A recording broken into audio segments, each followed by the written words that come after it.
Davis did send me an email saying he was not going to be able to make it. So we'll go ahead and get started here. We'll call to order. It's 6:40. All right. Hey, Tim, would you like to lead us with the Pledge of Allegiance? Sure. And then right after that, Les, would you do the opening prayer?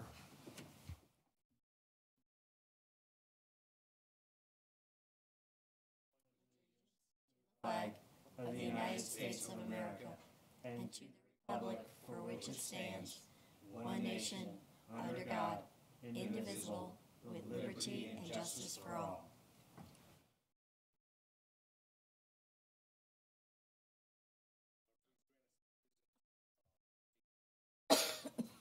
Requesting the appropriate decisions.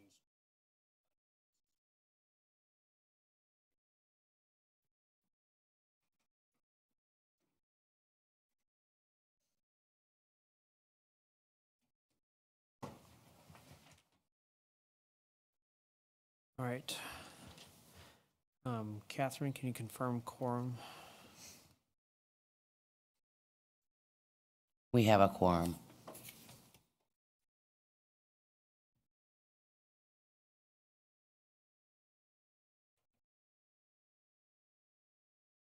All right. I think that takes us to approval of the meeting minutes. Hopefully this is coming through all right. Do we have a copy of that? Or did you print out it? Yeah, I would.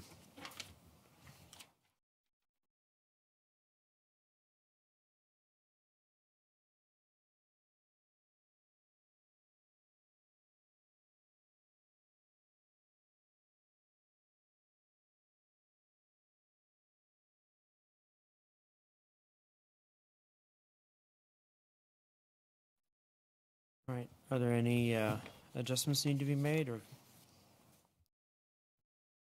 everyone a chance to take a look at it if they haven't already?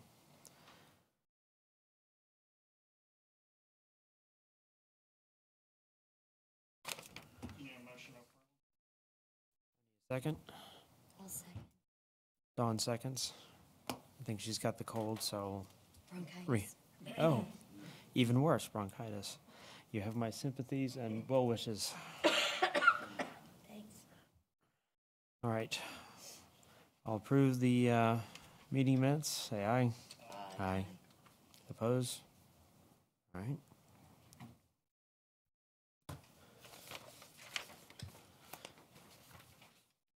Okay. And hold on a sec. Not sure if this is picking me up where I had it.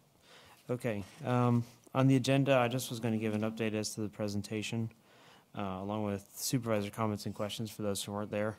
Want to thank Tim for providing security in his official duties, and Catherine for stepping up in case I had to step away. I was not feeling well that day, and luckily it was a short bug, but it was an inopportune one.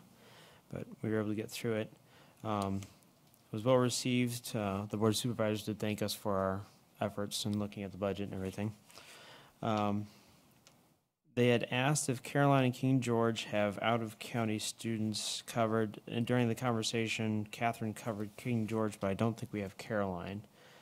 Oh, you don't have it back? Okay, so we're waiting on that. I think Chairman Supervisor Yakubowski said, asked us to look at the general fund dollars efficiencies.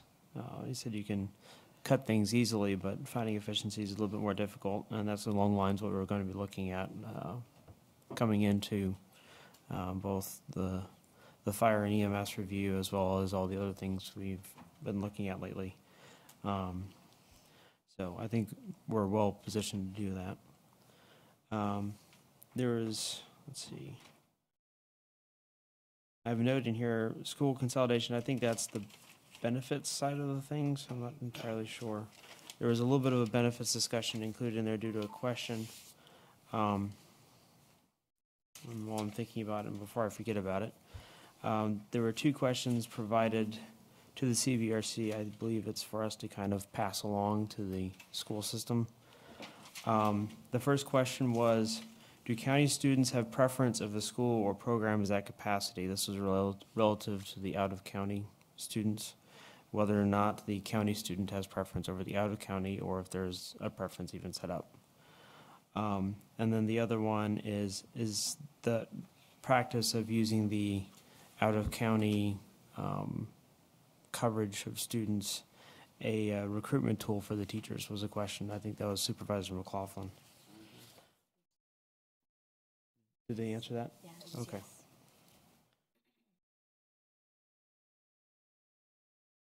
Best questions are the ones already answered. All right.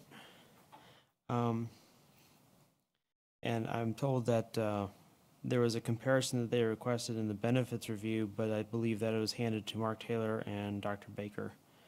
But I think that still left us with looking at the overall compensation was the request. Is that correct, Catherine? Well, they are supposed to, Mr. Taylor's office is supposed to present the second meeting in January. Okay. I did not understand that they wanted us to look at overall compensation. Okay. I think pretty much they put it in Mr. Taylor's hands. Yeah, it was kind of a little bit of a back and forth, and it wasn't entirely clear to me either. And you can, anyone else that was there can fill in too. Yeah, but I do have, I know from being on the budget committee for the schools have asked several times to join forces with the county in the health insurance and all, and the county never wants to because our pool is 3 times what their pool is, and the county side can usually get better monthly premiums than what the schools can get. So the county usually says no to combining health and insurance benefits. Why would that be, though? I thought the larger the group, the better the rates. I don't know. I just know that the county has always said no to it. Yeah, I had looked briefly at the benefit stuff in preparation for our third major bullet here, and I think we can get a little bit more in depth in there. But that was pretty much the presentation. It was well received and didn't have any real questions. It was much more civil than before, which was a very nice change of pace. So unless anyone has any other questions, I think we can go to the next one. Was the expected IT purchases discussion. I handed out to everyone a paper copy of presentation, and I believe Jane is going to come up and give us the rundown on this presentation. I know Les has been working very closely with Jane, and which I appreciate taking point on. So at any point, Jane, you can take on over. If you give me just a minute to get the computer up and... Sorry, give me just a minute.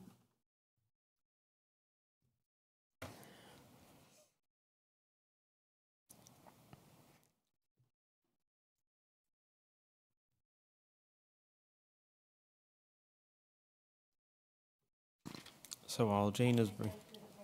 Okay. Along with it, or...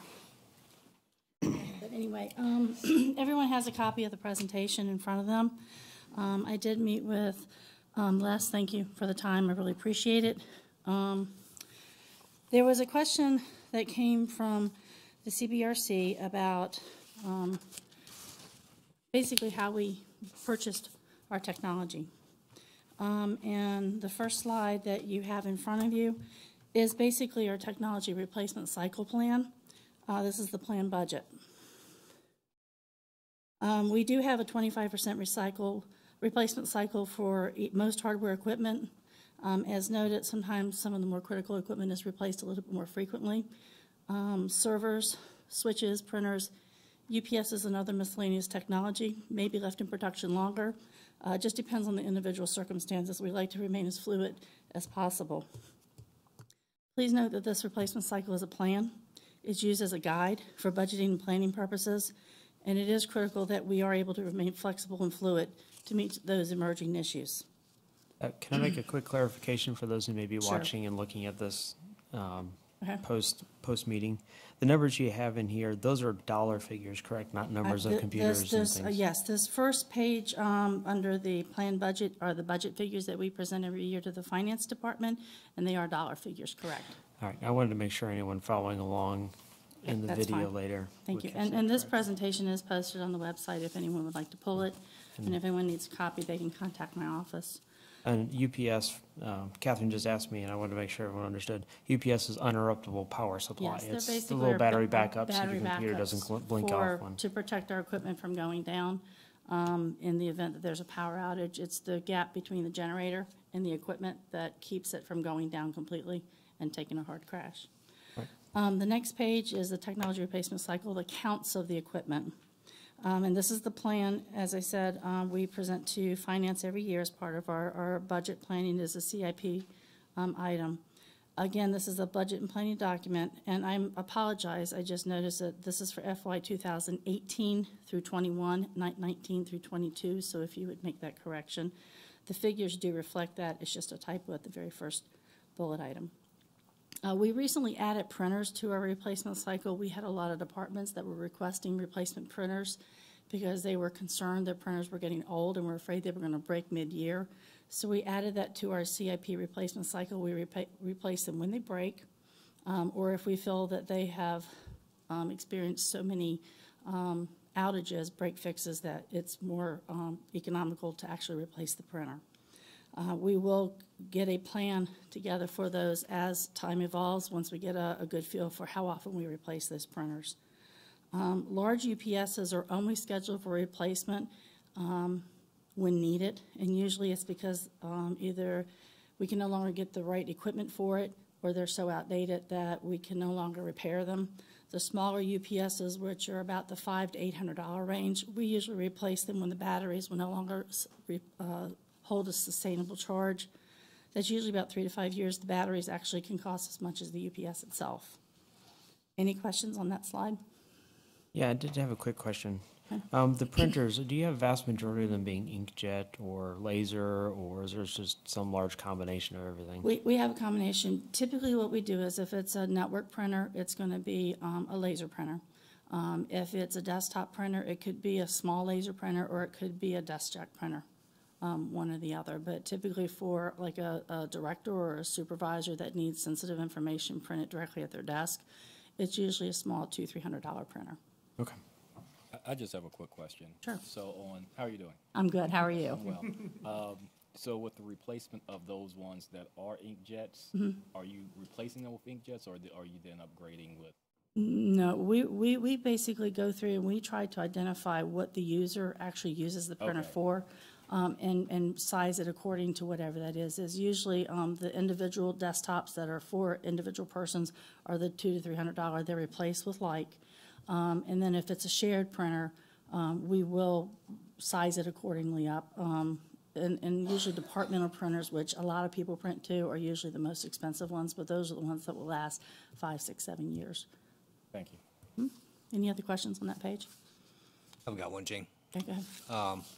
You're mentioning the network printers. Do you have any kind of sustainment contracts, like on a lease type purchase with any of the companies around here to do that service? We do not. We actually do a break fix. We have a HP come in and repair whatever. Usually, most of the printers that we have right now, there are pretty much there's only certain pieces you have to replace, and our technicians usually replace them. If something goes wrong with a board, we'll usually ship that board back out for repair to HP when they're under warranty. We don't put our printers under maintenance, which is basically a break fix. Pay for it at the time. If we begin to get too many break fixes, that's when we start looking at replacing the printer. I think for historical perspective, the last time I executed a contract on one of these types of contracts, it was somewhere along the range of 20,000 copies a month. All maintenance was covered on it, and the only thing we really had to do was put paper in the printer. I think that cost ran us about $300 a month. Right. There's a differentiation. We have some multifunction copier, printer, scanners. They're usually on a lease purchase. We usually don't do a whole lot with those. We have a standard vendor that we work with. We have a standard type of multifunction device that we work with, and those are usually all-inclusive. The challenge with that, though, is that when you do that, you actually have the vendor that has connectivity into that printer to check all of the devices, and it becomes a security issue at that point because they have access to anything that's been scanned or stored in that printer. Right. So typically, we need to be real careful where we put those printers because of that issue, especially in our more sensitive office, like the county attorney's office, the sheriff's office, and so forth. Understood. And anything else? I've got one. Is there also, when you all do the fixed break thing, say you did that versus a lease, do you find that IS probably is able to address that issue quicker than if it was under a lease program with the company? Typically, yes. Usually, the slowest point of a repair is actually getting the piece that usually contains all the moving parts. And what we typically do on some of the larger printers, we actually order one and keep it in stock for every office that has one. That way, if something does go down, we just pop it in, take the old piece out, pop it back in, and they're back up and running Because again. I just, working for the county, some of the stuff that we have on lease can take a bit of time, especially if it's on the weekend and we have something go down on Friday, and then we're working without it all weekend. Whereas some of the other stuff I don't think's on lease, break, or whatever it is, like IS can deal with, it tends to get back in service quicker. So. It is a thing, but in all fairness, and I know that in the sheriff's office it's a little bit different, but we do have enough printers throughout most office where if a printer does go down, users usually have the ability to print to a different printer, so it doesn't bring them down completely, but it sure does inconvenience them because they might have to go all the way down the hallway to get it unlocked, especially on the weekends or after hours. They might have to unlock another office to allow access to those printers. So we do try to keep them up and running, but we also have a good backup plan usually in place for most offices if something does go down. Good question. Thank you. All right. Somebody else have a question? Yep, I've got one more Go question. ahead. And yes, it involves printers. Go ahead. Topic du jour. I was kind of curious, do you guys keep track of how much ink and toner and the lifetime of drums, how often you guys are replacing them and making sure we're getting the best value? Because sometimes the inkjets in particular are notorious for cleaning the system by dumping all the ink into the little sponge next to it and not actually printing. And so I'm just wanting to see if we have that. We actually do not. There would be a preferred service that we utilize. It's managed print services.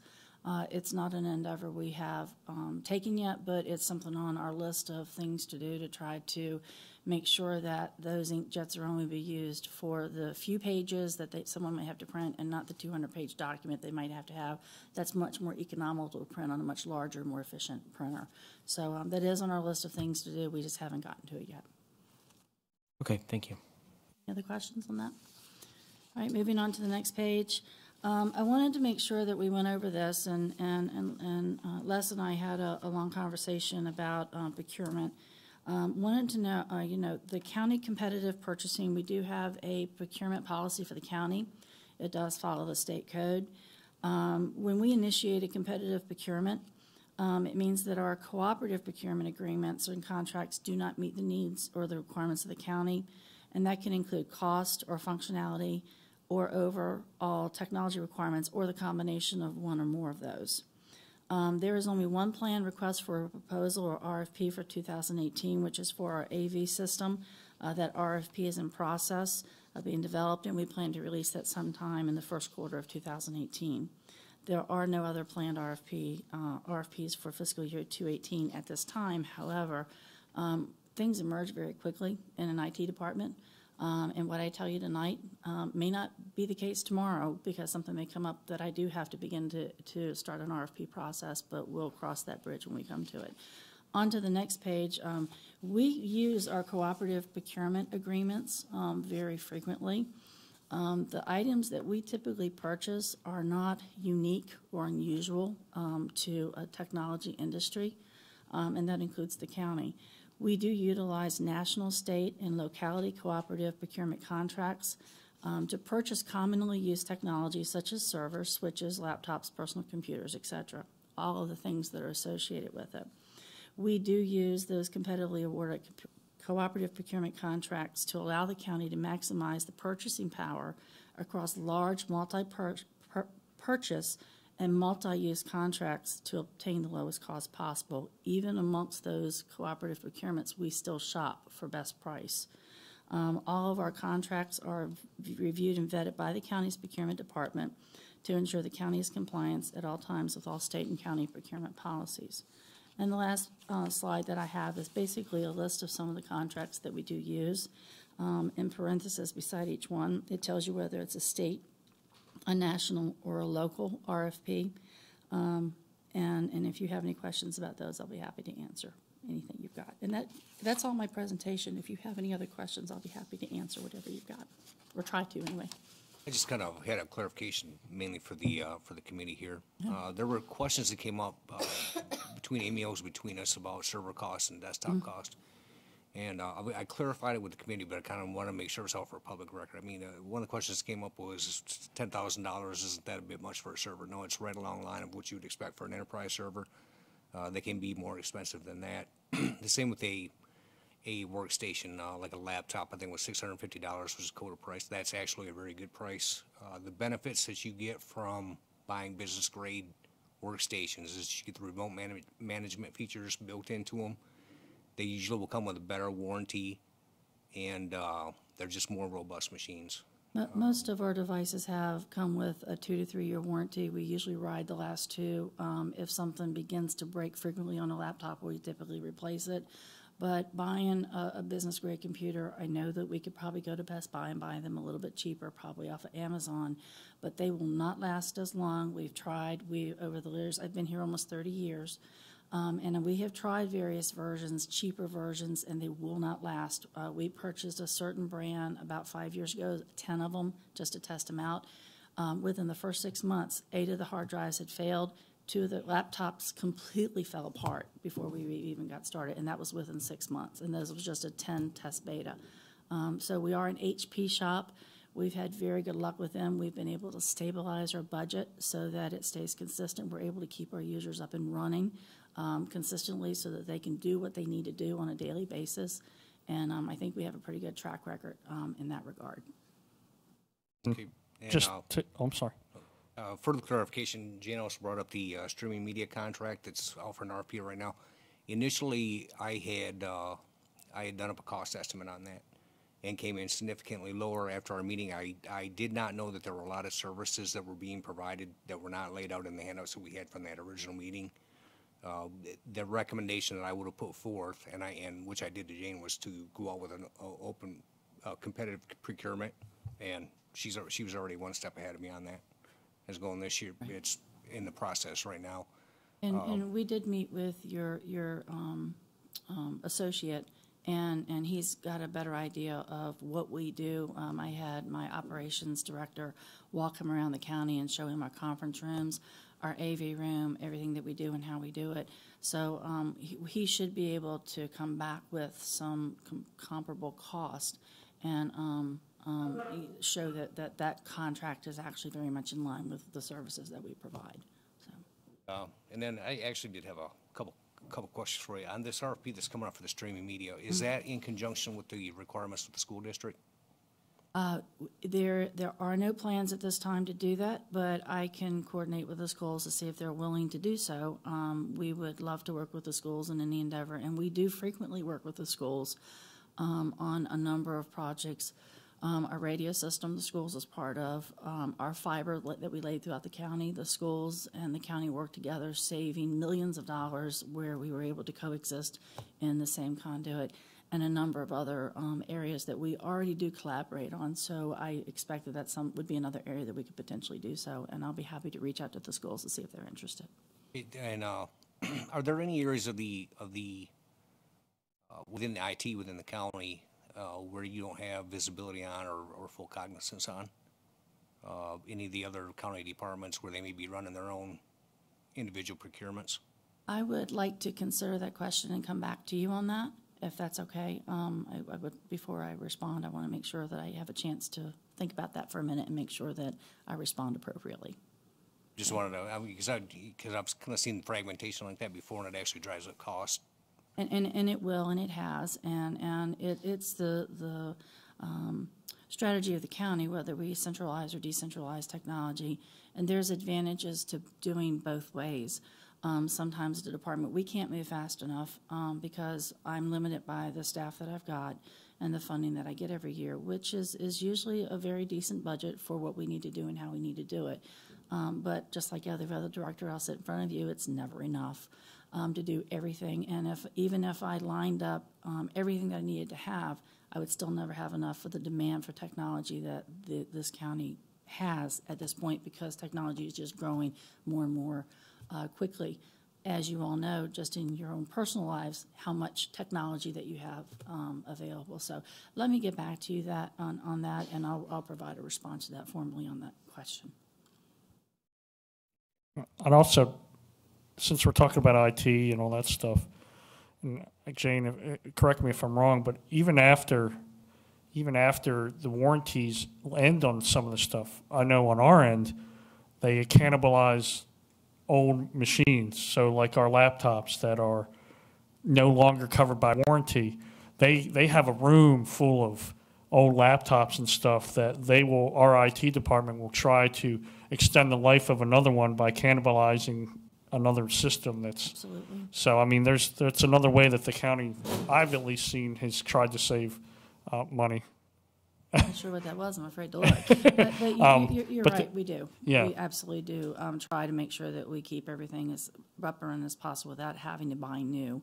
And we do try to maximize. I do want to stress that if we have money that we do not spend in our budget every year, it does not get spent, because at the end of the year, it gets returned to the general fund as well, too. And if anyone looks at my budget, you will see that has occurred. So we don't spend it just to spend it. We spend it as wisely as we can. Any other questions? No, I don't think there are. I do appreciate the fact that you guys try and find out what the user is going to be doing with it, because a lot of times you have two approaches. One, you find out what the user is going to do and get something appropriate, or you just buy the largest block of whatever you can find and go with that. And usually when you do the former, where you find out, it's a much better solution, a much better fit, and that type of things. So that is definitely the more efficient path. Absolutely. We do try. If there's ever anything that you see, any suggestions that you have, I know Les has been invaluable in providing me some suggestions on a different way to look at a few things. Please feel free to step forward and let me know. We're always open to feedback and suggestions from anyone, the CBRC or whatever. So, thank you. Thank you very much. Thank you. All right, I think this takes us to the benefits review for county and school. I put this on here in this meeting because the last meeting we had, I think, all of a week maybe for those who had received all the emails, and I think Tim had received one of the two. So I did want to kind of open it up for people to talk about it. Let me just switch here.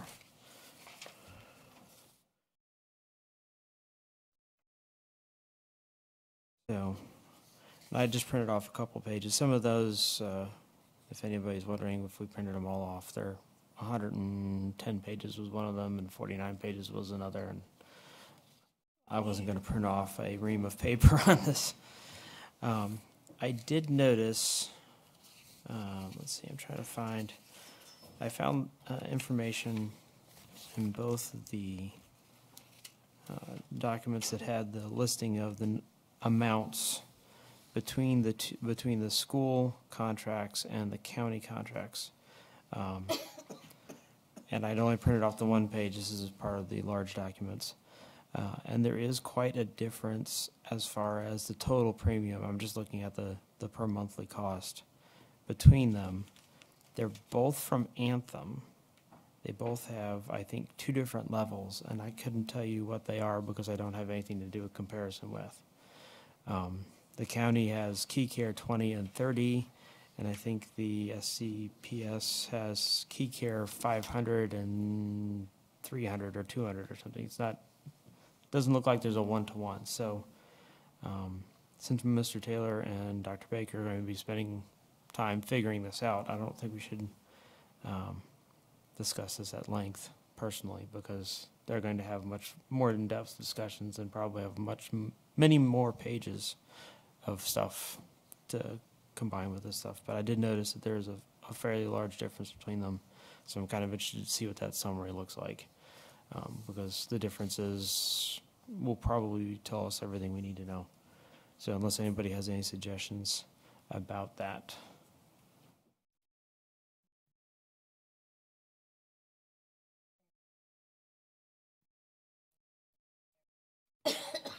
Yeah, all you have is numbers and not actual context. So I hope it's in the guise of the summary that Mary had sent out. That was like an 8-page. It had stuff side by side. That was very helpful. I know from my own personal looking at healthcare stuff, after about page 50 of 14 different plans, or even 2 different plans, it starts to get all look the same. So I think we should just wait for the summary and see what they come up with. Without any objection, I'll continue to questions for fire and EMS. Does anyone have any questions we want to put together? Do you have any questions right now? We can start writing down. I have one. Okay. This deals with storage of body cam video. I believe it's there's some kind of a cloud storage contract that's worked out with it right now that I believe the cost is about $900 a month for 30 terabytes of. I'd like to know if that's provision storage, or if that is hosted in a service such as Amazon GovCloud. It's on a pay-per-go service. That is an extremely high rate, and the example is Amazon S3 buckets for 30 terabytes of storage is about $707 a month, and that's only if the full 30 terabytes is being stored. If they've executed a contract where, you know, we need this amount of storage and they're only using 15 terabytes of it, then it should be half that cost. And Fire hat, body cameras? I believe it's for the body cameras. I might be wrong on that.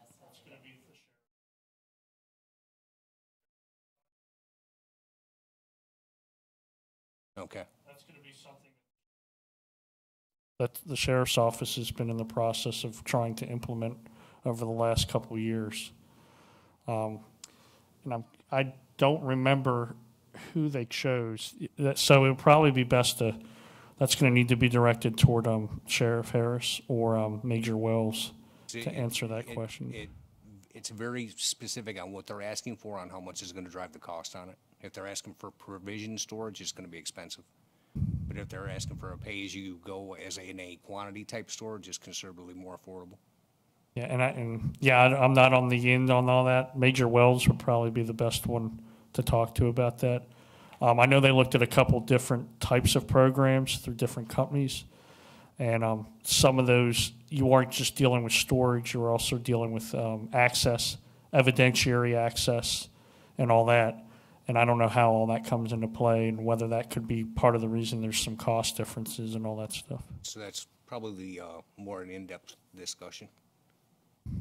Because I know there's going to be other requirements on that too, such as evidence retrieval, and you've also got your security that has to go behind it. So there's other criteria that go into that. Well, there's a lot of other back-end costs to that came out when we were looking to implement a body camera program. Not only the storage, but I believe the Commonwealth Attorney, Mary, wasn't the Commonwealth Attorney given a new position in the last year?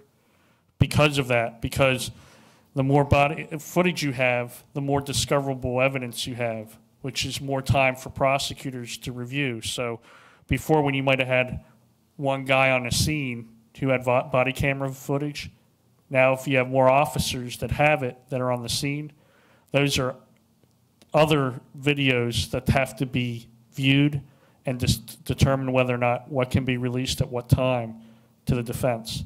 So there's a lot of back end besides the body cameras and the storage. There was the servers, the manpower hours to deal with that stuff that the county had to look at. And that's why it took about a year or two for them to really start looking into the program, because there was a lot of background costs that people didn't realize up front. Speed of retrieval is one of them. Yeah, okay. All right, well, we will try putting that together. Could you send me, or I'll send you a email to make sure I captured what you were asking, and then we can forward it on to the Sheriff's Department as a request from us. Catherine, you've got one? Yes, I do. In looking at last year's budget, it almost looks like there are 4 different budgets. That there's Chancellor Volunteer Fire, Spotsylvania Volunteer Fire, Spotsylvania Volunteer Rescue, and then the Fire Rescue and Emergency Management. So I kind of wanted to ask how, as far as the volunteer budgets go, what are per diems paid for? So per diems are, it's basically it's an amount of money to cover the cost of volunteering. So that's really the definition of what the per diem is. So per shift, which is usually generally about a 12-hour shift, some of them split it into 2 6-hour shifts. There is a specific amount of money, and I don't know what that number is off the top of my head. But that was a per diem program that is funded through our EMS Revenue Recovery program, which is the EMS billing. And that was started probably back, I'm going to say 2009-ish. Sounds right, Mary? So that has been funded through that since that time. And it pays a small stipend per shift for each volunteer that pulls duty and runs calls. Okay, I also, just looking like at Chancellor Volunteer Fire, auto repairs and maintenance, $99,473. Do they have to pay, is this just for the cars like this, or is this for a piece of apparatus that's still owned by Chancellor Fire? Okay. Well, to back up a little bit, the 4 different budgets you're looking at are what we call the consolidated budget. So it's really it was one of the steps in the direction of trying to move everything into one budget, and they're essentially project codes for a larger scale budget. So those amounts are designated for use by those agencies for specific costs that they may have in basically contributing to the whole system. The $99,000 or whatever was in that for last year. Since that time, we've moved that all into the fire and rescue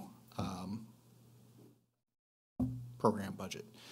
So there is still a small amount in each of those to take care of their staff vehicles, for lack of a better term. Okay. So their chief vehicles, and depending upon how many they have, determines the amount that they have in that project.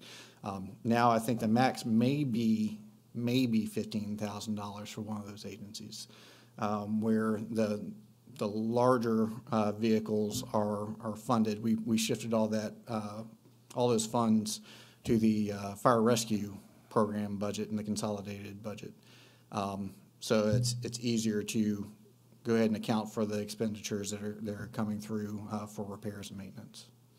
So these larger figures are for staff vehicles only?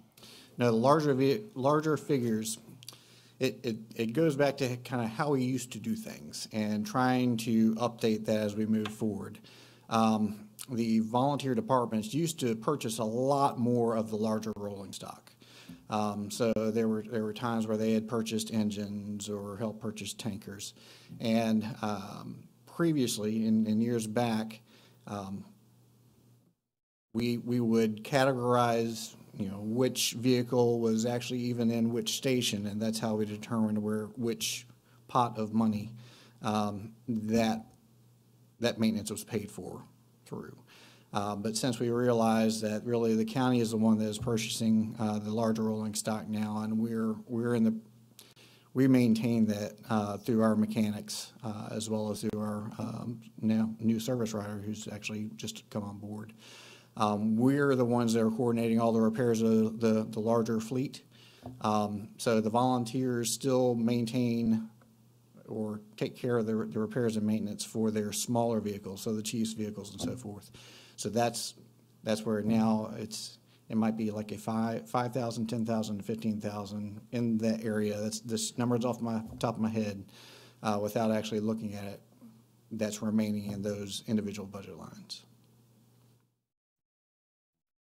Chief, when they order these, so like you got FREM, career side or whatever, and then you have the volunteer side. Mm-hmm. With the chief vehicles and all that stuff, I'm assuming within the FREM side, it's probably a standard setup for all those, correct? Like a battalion chief truck set up pretty much this way. For the most part, yes. Right. Do those standards then extend across into the volunteer side, or can they pretty much add or do what they want? They have the freedom to add to that however they want to. Okay. So. Who's paying for those now? Do they raise the money for those, or are we buying those? So the volunteer staff vehicles or chief vehicles, they are either paid from funds that they have raised, funds that may be provided through the aid to localities funds that are basically funds that are returned to localities through the Department of Fire programs or the Virginia Office of EMS. Or they may be paying for them out of some of the allotments that are given to the volunteer agencies each year. Yes. Do you have oversight on these budgets? Not on the allotments or the expense of the funds from the Office of EMS or Department of Fire programs. Those two specific ones have specific legal requirements on things you can and can't spend those funds on. So you actually have to keep track of what category the expense would have come out of, whether it was an emergency vehicle, whether it was safety equipment, whether it's patient care equipment, and so forth. So there are specific categories that you can purchase things out of with those funds. The allotments, the only thing I can compare it to that has been in discussion recently would be similar to the allotments that are given to the library system. So it is an amount of money that's given to those agencies to manage their agencies. For example, one of the agencies owns the firehouse in Partlow. So Fire Company 3, that's actually owned by the Spotsylvania Volunteer Fire Department. So it's intended for them to use those funds to maintain that building since they own it. Okay, and one more thing on the vehicle and equipment fuels. How is that managed? Is this just strictly, I guess, down here that would be for the staff vehicles would be charged to their particular... That's how it had been. I believe last year we moved all the fuels into the fire and rescue program budget. So that is those amounts are for staff vehicles, for fire engines, for ambulances, and everything. Well, do you have oversight on that, on what's being spent on that? We have some accountability through the fuel card system that we use through WatchCard. Which is the countywide fueling system. So someone has to have one of those cards, go to a specific fuel pump, type in their account number, so to say. PIN number, I guess is what it would really be, to access the fuel there. But it can actually record how much fuel was used for every vehicle in our entire fleet. Okay, thank you. You're welcome. So do you manage, or do you watch the fuel consumption and say, hey, something looks wrong? Or, I mean, how do you watch the fuel consumption to make sure it's going to where it's supposed to be and watch for efficiency? Unless there is a concern that is brought up regarding a specific vehicle, we're usually not pulling reports from the fueling system to determine how much each vehicle had used. We're really, at this point, we're really looking broader level. How are our fuel expenses going throughout the year, making sure that there's not something really out of whack, that we're consuming a lot more diesel or gasoline during a certain month. If that happens, we'll probably dig in deeper, but for the most part, things are pretty level across the board at that point. And part of the way that they track that is on the card, every employee now has a PIN number, a specific PIN number. So if you go and use one vehicle, but then you go to use another vehicle, I still have the same PIN number. So they can trace that PIN number back to the employee, regardless of what gas card they use on what vehicle, because the gas cards are assigned to specific vehicles. And you also have to put mileage in. So another way that would raise a flag in the system is if you put in mileage such and such, and the next time the system catches it, and, well, they just filled up 10 gallons, but the mileage is 20 miles more than the last time, that can raise a flag in the system too for accountability and all that. And I would say, I think all but two of the stations, two of the fueling stations have cameras on them. So there have been times in the past where something has caused concern and where we've actually had to do some research and work through the company that provides the fueling stations to pull some of that footage to identify where there may have been an issue, or if it was just the way the situations worked out created that misrepresentation of what was going on. Steve? Sorry. Are the cars and the vehicles all maintained by the Joint Fleet Maintenance for the county? We actually have a service manager and 2 mechanics that are FRIM employees. So they do a lot more of the maintenance and repairs on the larger vehicles. So the ambulances, the engines, the ladder trucks, and so forth. So they are generally the ones taking care of those vehicles. We may outsource some. We use the Joint Fleet Maintenance facility more for staff vehicles. Yes, the 2 mechanics do work, and the service manager now. All of them work out of the Joint Fleet Maintenance facility. So they have a few bays in there that they work in an office. Quick question. Are any of the employees with watch cards able to, if for some reason they need to get fuel outside of the fueling station, are you using the ones on Massaponax Church Road and Route 1, those? Yep, Are there are multiple ones throughout the county. Yep. Are there any circumstances in which someone may have to use a regular fueling station? And if so, how is that tracked? There are a few. I don't have a total number for you. I mean, I'm talking like a handful, maybe 4 or 5 that are out there that have what are called, I think it's flex cards, which those are limited issue cards that allow you to go purchase fuel at a already contracted rate at another gas station. So like Quarles has numerous locations in Virginia. So for example, there's one down near Ashland. So you can actually use your county issued fuel card there, but each agency will have, when you go out of state, say you go out of state or something like that, and you get outside of that Quarles coverage area, there's a certain company that has to be on your card, that has to be at the pump you're at. I can't remember what it is, that Quarles Flex card will allow you to utilize and purchase gas that will then get automatically charged to the county's account. Right. So very, very seldom would you ever see anyone like that. I actually had to go down to visit an employee that was in the hospital in North Carolina, and pulled up the Quarles map on my phone, and it would cost me twice as much to drive to the Quarles site than I just paid for. I paid for it out of my own pocket just to get back. So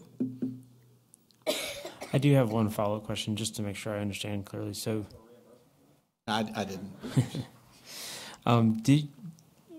Relative to the fuel listings, is that normally reported when they do maintenance? In other words, so they could look at it, because I'm probably weird, but I do keep track of my fuel consumption just to give me an idea how I'm doing. Now, granted, my car is pretty old, so it starts to become important to tell me whether or not something is going awry. So that's kind of what I was wondering is, do you guys include the fuel report? You know, it's averaging this much percentage and. We have not. Quite honestly, as we have recently brought on the service manager, I'm talking a lot about him tonight. That's one of the efficiencies we're actually hoping to be able to get out from an additional set of eyes looking at things and scheduling things. We routinely track mileage through a variety of different mechanisms to make sure that we're performing maintenance on time. But like you said, if there's a change in the fuel consumption that's telling you something's going on the inside of that engine. But that's not something that we've had the resources to do on a regular basis.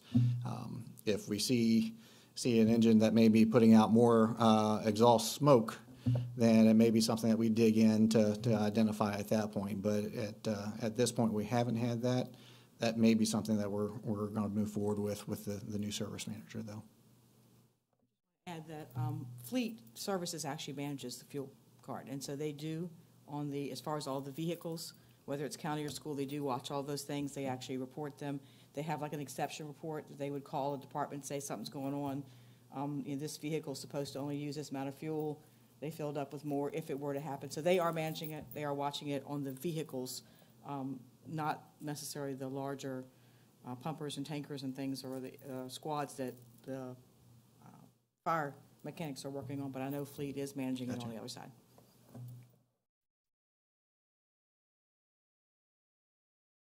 I know you went over this with me when we met, but just refresh my memory.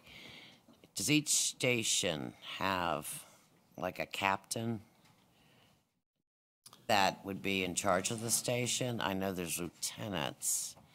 How did that work? The volunteer management side is a little bit different, and they're actually, the volunteer fire department's going through a little bit of a restructuring with that right now. But as far as the career staff that are in those stations, say we have a station that's covered 24/7 by career staff, they would have a captain and 2 lieutenants, so an officer for each shift.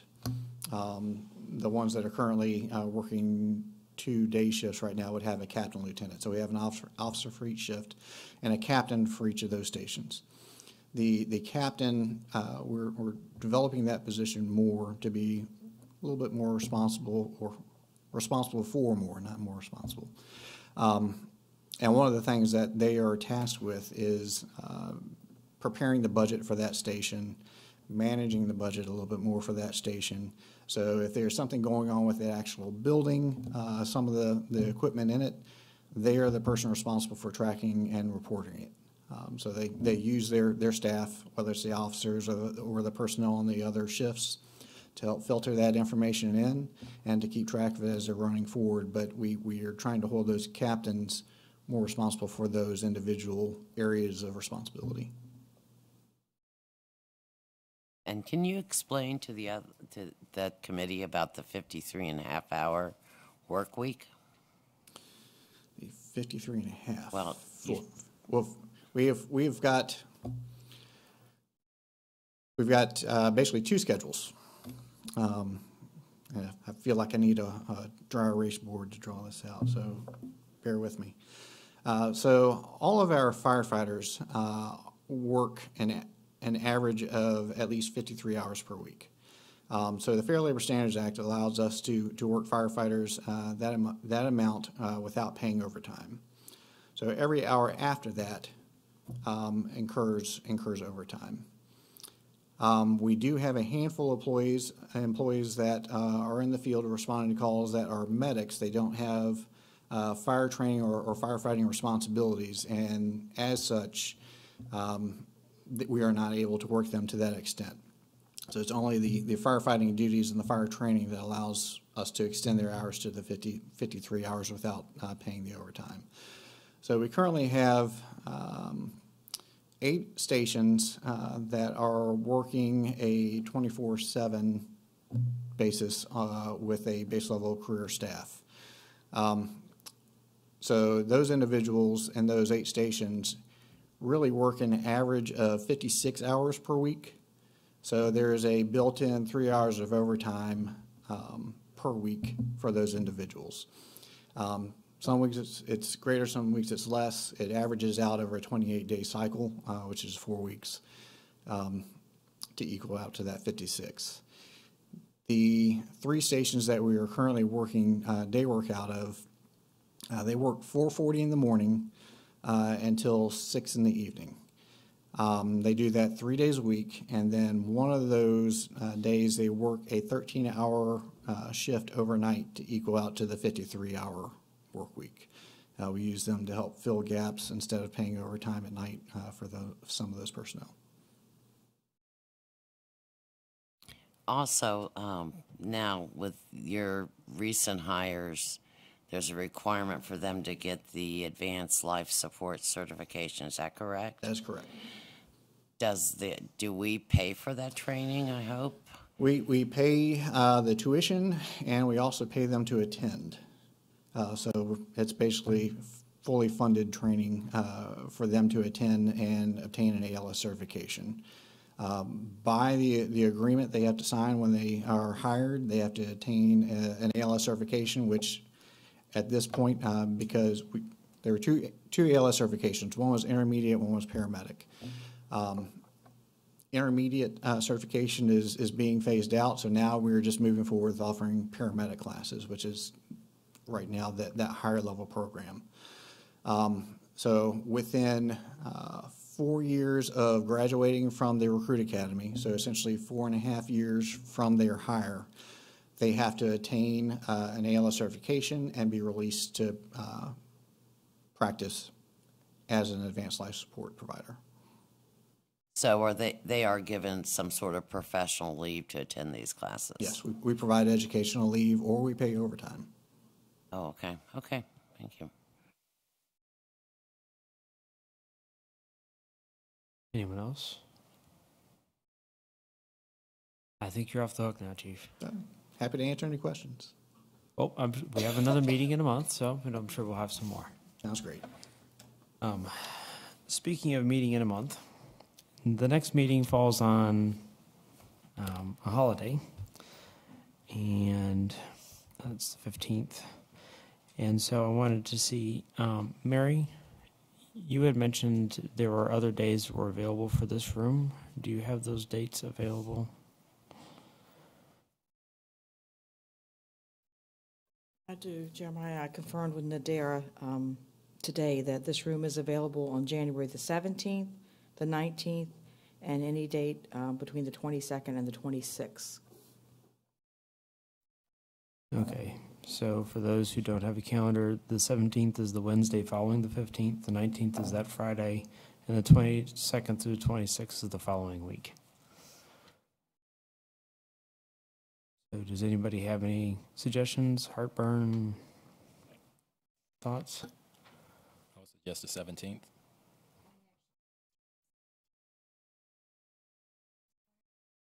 No, that's fine.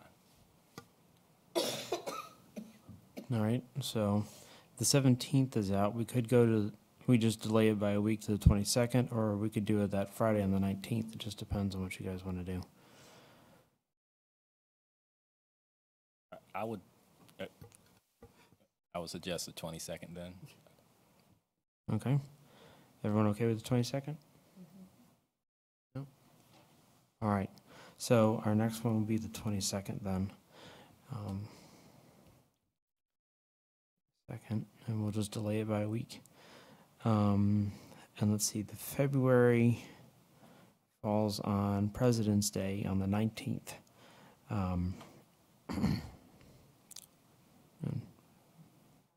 Nadera also provided dates in February if you wanted to change that. This room is available the 21st through the 23rd, or the next week, which is 26th through March the 2nd. All right. Oh, next month, February. The 21st is Wednesday, 22nd, 23rd, Wednesday, Thursday, Friday. Of the same week as the 19th. For those curious, February starts on a Thursday, so the following week, the first 3 days are in February, and the last 2, which you mentioned, are in March.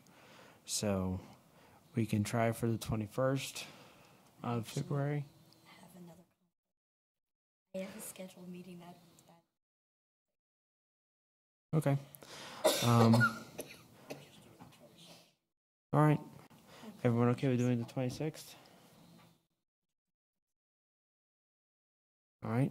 Then we will pencil in for February 26th, and we will avoid our holidays.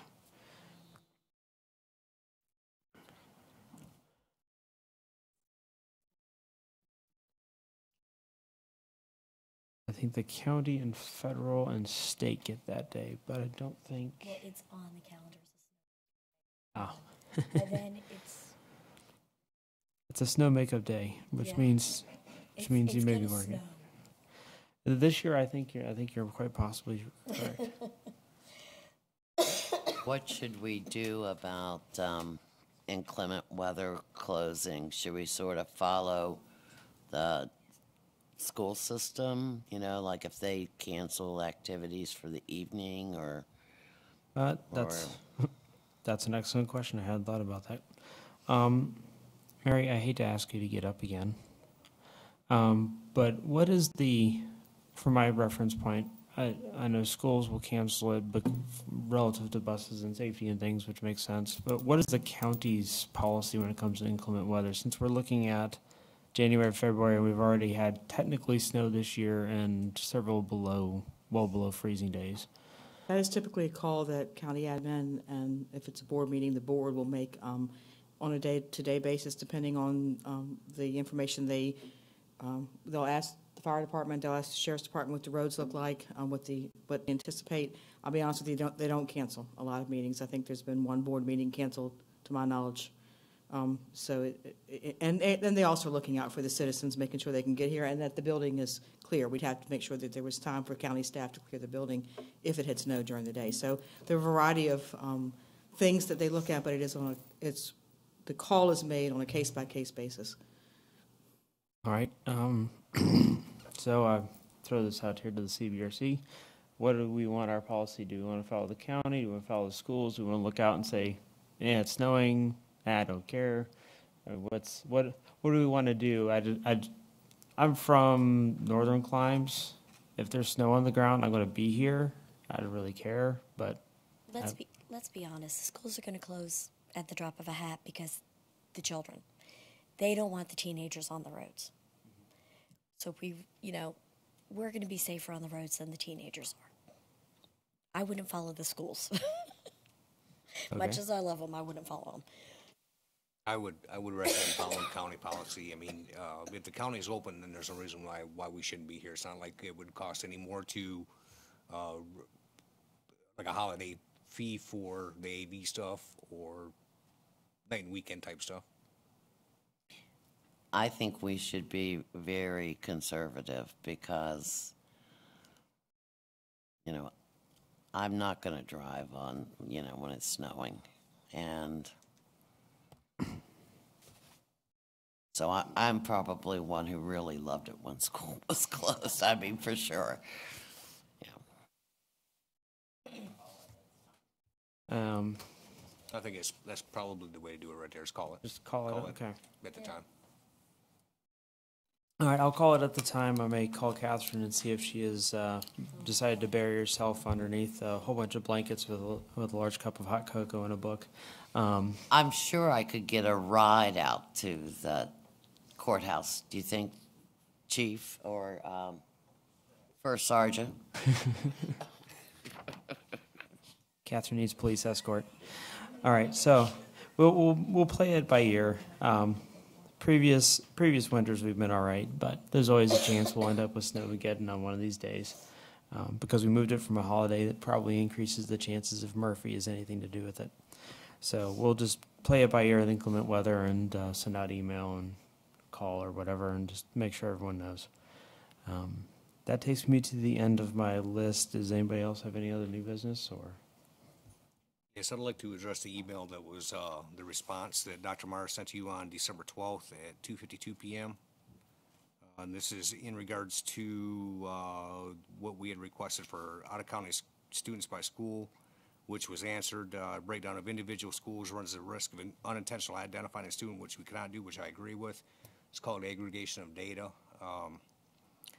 And legal counsel has advised us not to identify out-of-county students by program because this information is part of the student record and is protected by FERPA and FOIA. Now, I wasn't familiar with FERPA until today when I started researching it.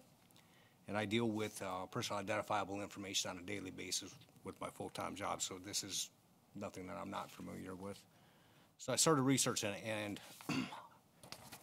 eventually found studentprivacy.ed.gov, and it specifically has a section in there that deals with researchers, which is really what we're doing here. Okay, one of the very under glossary deals with personal identifiable information, and this is mainly for all of our benefit. Education records includes information such as student's name, identification number, and can be used to distinguish or trace an individual's identity either directly or indirectly through the linkages with other information. So what you have to watch out for is when you ask for groups of information that you can't gather a student's personal, figure out who that student is from the groups of stuff that we've gathered. And I'll send this out to the entire committee so that we all have the same references so that we're not asking for illegal stuff that we shouldn't be asking for in the first place. But the more I read into this, and I started having doubts about that response from the schools. Social Security numbers are another PII. Parents, even sexual preference, I believe in the schools fall under stuff that could be PII. We've never asked for any of that, and I would be the first one to shut one of you down if you did. However, one of the questions that's under the research tab in there specifically talks about is public reporting of data for small groups, i.e. small cells, the same as a disclosure. And the answer that is on this government website here talks about reporting unrounded frequency counts in small cells, such as exact number of students in small groups, does not by itself constitute a disclosure. However, the smaller the cell size, the greater the likelihood that someone might be able to identify a student, an individual within that cell, and thus the greater risk of disclosure, which is what we don't want. Okay, many statisticians consider a cell size to be 3 to be the absolute minimum needed to prevent disclosure, though larger minimums of 5 or 10 may be used to further mitigate the disclosure risk. The very next question on the same page is, what standard is used to evaluate disclosure risk? And about halfway through that paragraph it talks about the reasonable person standard should be used by state and local educational agencies and institutions to determine whether statistical information or records have been sufficiently redacted prior to the release that a reasonable person, i.e. a hypothetical, rational, prudent, average individual in the school community should not be able to identify a student because of some well-publicized event, communications, or other similar factor. Okay, if we're dealing, and there's a specific, each state has a different number, but the generally accepted for most states is 10. I don't know what Virginia's is. I wish I did know what that number is for small cell research. If we could find that, it might help, but I don't see why the school can't provide numbers of students per special program. If it's over that number, over the state's minimum of that number, and we're not asking for any personal identifiable information in the first place on this, we're just asking for numbers. Even with what we've asked before, it shouldn't be able to aggregate, but we need to be cognizant of that. And I'll send the links out to the committee so that we have access to all this information. Yeah, and here's the other part about minimum cell sizes adopted by states range from 5 to 30 students, with the majority of states using 10 as their minimum, and it states a reference on here. So if we could readdress that with Dr. Meyer, I would appreciate that. So Les, are you saying that asking by the number of students per school is not allowable? Asking for the FERPA deals with PII and student records. Okay, well, we're not asking for any personal identification. Correct, we are not asking for that. The only time, whatever that number is for the state of Virginia, whether it's 10, whether it's 3, whether it's 30, I don't know what that number is. But if we are asking for something that is over that number, then we should be able to have the anonymous information of what those numbers are. We're not asking for PII for students. We don't want that. I was under the impression that that information had been given. You know, if I'm reading the number of out-of-county students that we're talking about? They gave the number total in the district, but they said that they cannot go and give you the number in each school because they felt it would be a FERPA violation. What I'm reading here is Correct. Which is, You requested correct. the If it's number under of that out- aggregate state number, that anonymized number, which for not knowing right now, if it's 10, which is what most states are, if we're asking for a number of students that fall under a certain category and that number is below 10, then or whatever that state number is, then it would not be releasable. But if it's over that number, then you cannot realistically take that data and figure out who that student is.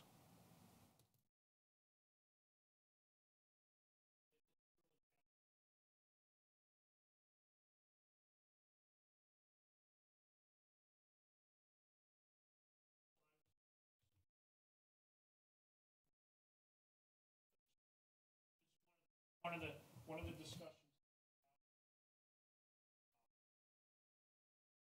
Because you drop students doesn't mean you're going to save money because those students are spread out among 27 different schools. This tells us the total number in the district. It wasn't drilled down to, well, there's 3 students, 5 students at Massaponax High. There's, But how many absolutely high correct. school students were there total? 62. 62, and so 53 was at middle? 51 at 51 middle, at middle. 51 at middle. 112 at elementary. Okay, so let's just do elementary real quick. 112 at elementary, 17 elementary schools. Take the smallest one, 24 classes in each. Even if you don't, that's 6 per school. So you have 61, okay, at high school. Divide that by the 5 high schools, that's only 12. 12.2 students. Grade specific. Exactly, but if you're asking how many students are at Common Governor School, IB, AP, you're going to get that low number that you need for FERPA. That number is going to be right there, and it's going to be too low, and there is a chance that you could find out who that student was, and that is what the attorney was saying. On top of that, do we really want to keep digging into this? Because I can tell you, I had a 2-hour conversation with Baron Braswell last weekend, and they're not going to get rid of this program. It's not going to happen.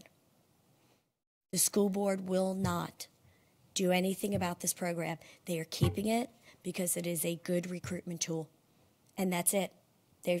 They don't care what the CBRC says. They're not getting rid of this program. So why are we still wasting our time on it? It will not save the county any money. I don't think when you start talking about disclosure of PII and what we need to be smart about, that's not a waste of time. It's not a waste of time. Because if we ask for things, we need to ask for things smartly and know what the regulations are and not get down to the level of where we could compromise a student's identity. Right. So I think we agree on that. Yes. So as the CBRC, we need to keep that in mind when we ask these questions, that they need to stay up at these top level numbers so that we don't compromise anybody's identity. I couldn't agree more, and I agree, I appreciate you taking and looking up the FERPA stuff. Because frankly, I've had all the government PII stuff, and FERPA never really crosses that because it's an entirely different bailiwick. So having that cognizance is very helpful.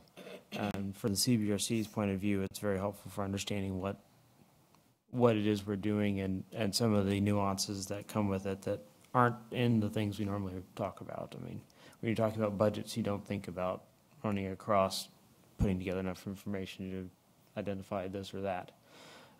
So that's going to be helpful. I appreciate you saying that out. If you run across whatever the Virginia designation is, it'd be helpful from my perspective and probably everyone else's to know what that number is. So if we think we might get anywhere close to that number, we just don't ask the question, just to avoid any issues. I don't want to cross any boundaries, cause any issues.